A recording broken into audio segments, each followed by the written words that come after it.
Between 1482 and 1782, an estimated 70,000 to 100,000 people were accused of witchcraft and executed across Europe.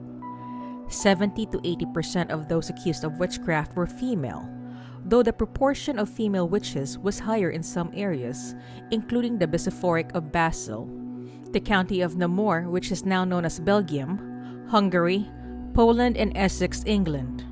However, 1 in every 5 witches in Europe was male, and in some places, males outnumbered women 7 to 3. In Normandy, for example, male witches outnumbered women 3 to 1. Nonetheless, because women were taught to be morally and spiritually weaker than men, they were taught to be especially susceptible to demonic persuasion. The majority of those charged were also poor and elderly. Many were widows, and menopausal and postmenopausal women were overrepresented. Here are 5 famous witches who have haunted people throughout history. Ursula Southeil, also known as Mother Shipton, was a 16th century English prophetess who was both feared and revered. Mother Shipton was born to a mother who was also suspected of being a witch, and she was described as hideously ugly and disfigured. So much so that locals dubbed her Hag Face and thought her father to be the devil. Her mother, Agatha, was said to have clairvoyant, healing, and cursing abilities. It was also said that she could summon storms. Ursula inherited all of her mother's abilities and used them to harm other children who teased her because of her appearance. Despite her unappealing appearance, she was said to be England's greatest clairvoyant, and she was frequently compared to her male contemporary Nostradamus. According to legend, she predicted the Spanish Armada, the Great Plague of London, the Great Fire of London, the execution of Mary, Queen of Scots, cars, radio, and/or telephone and the internet, iron ships, the California Gold Rush, and the Crystal Palace of the 1851 London exhibition. She made sensational predictions about Cardinal Wolsey, the Duke of Suffolk, Lord Percy, and other prominent members of King Henry VIII's court. She also predicted the end of the world in 1881, which frightened people and caused them to flee their homes and spend the night praying in fields and churches across the country. Mother Shipton, thankfully for her sake, did not die by the sword, as so many accused witches before and after her had. Instead, she died naturally and was buried on unholy ground on the outskirts of York around 1561. Agnes Sampson, a Scottish midwife and healer, was also known as Keith's wise wife. In early 1590, King James VI of Scotland married Anne of Denmark-Norway, who had been terrified and perplexed by the subject of dark magic along with her court. The queen's fears got the better of her new king, and after the two encountered dangerously treacherous storms on their way back to Scotland, James VI launched a witch-hunting campaign. Why? Because he concluded that witches had cast a spell on Mother Nature, causing the terrible storm.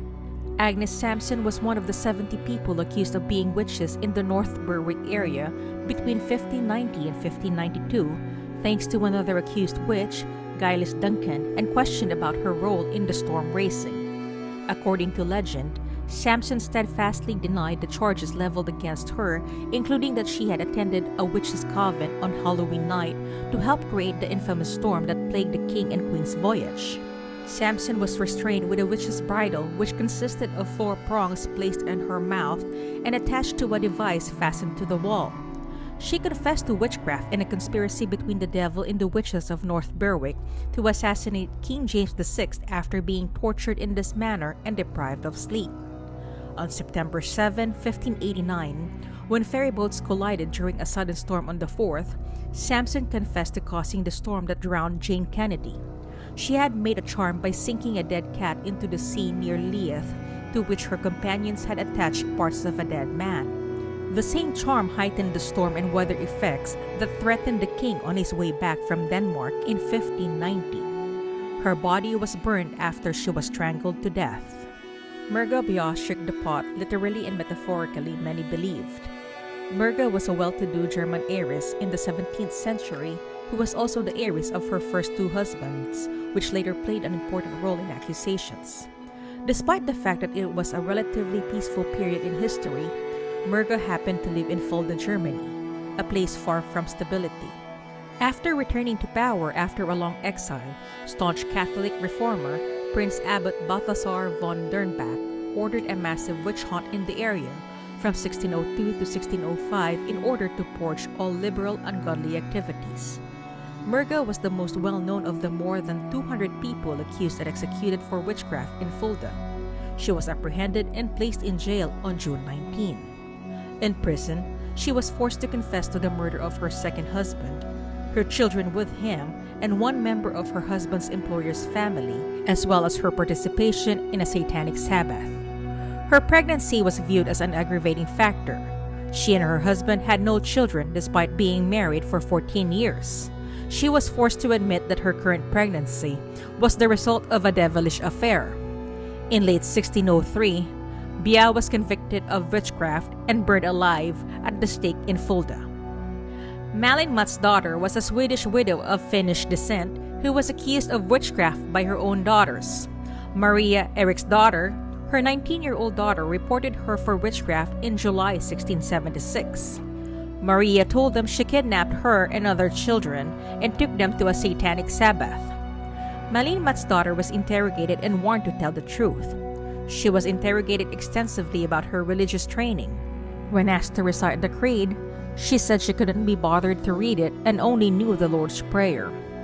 Her language difficulties drew attention when she struggled to read the prayers the court had instructed her to. She didn't know them and even had difficulty repeating them when they were read to her.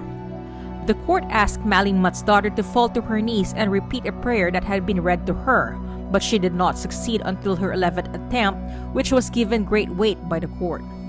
The testimony of her own daughters, combined with her lack of religious knowledge and difficulty reading prayers, persuaded the court of her guilt. Malin and Anna Simonsdotter Hack were the last victims executed for witchcraft during the Great Swedish Witch Hunt of 1668 to 76, also known as the Great Noise. What distinguishes Malin Matsdotter is that she is thought to be the only witch in Swedish history to have been burned alive. Normally, witches were decapitated or hanged before burning at the stake, as Anna Simonsdotter Hack was, but it appears Malin's refusal to admit her guilt made the authorities less generous in their sentencing. Unlike her deathmate Anna, who humbly asked for forgiveness, while never truly admitting to being a witch, Malin steadfastly maintained her innocence and her outings made history.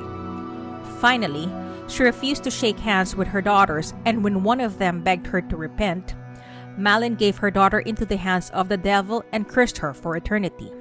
She reportedly did not scream or appear to be in pain as the flames covered her body, and for the locals, this was further proof she was a witch.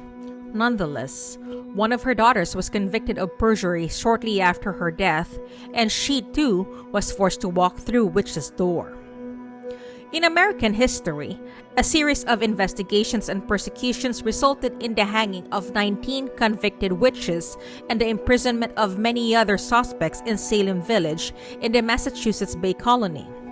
Probably the most well-known witch trials in history are those that took place in Salem, Massachusetts in 1692. They took place at a time when Puritan colonial America was experiencing a great deal of unrest due to the trauma of a British-French war fought on American soil, the threat of Native American reprisals, the spread of smallpox throughout the colonies, and simmering animosities between neighboring towns. Witch hunts were attempts to identify witches rather than pursuits of people who were already suspected of being witches. Witches were thought to be Satanists who had exchanged their souls for his help.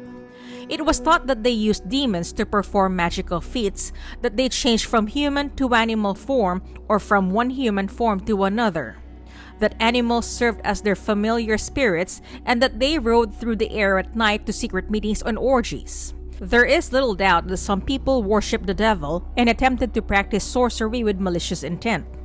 However, no one has ever lived up to the stereotype of a witch as previously described. 2 young girls began having fits, uncontrollable screaming, and body contortions in January 1692. A local doctor diagnosed the girls' illnesses as the work of witches, but toxicologists have recently offered a more palatable explanation. believing the girls were poisoned by a specific type of fungus found in their food supply. The girls' reactions were explained by symptoms of ingesting fungus.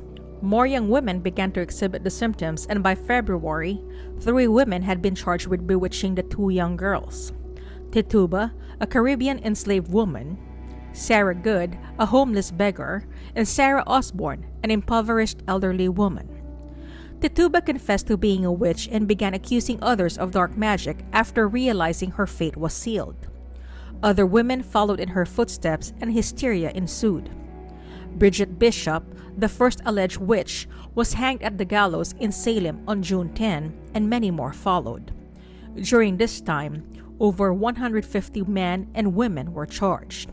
By the late 1690s, the trials had been deemed illegal, and a decade later, financial restitution was granted to families whose loved ones had been executed or harmed as a result of the hysteria. Even so, the pain and resentment of what happened in Salem lingered for centuries.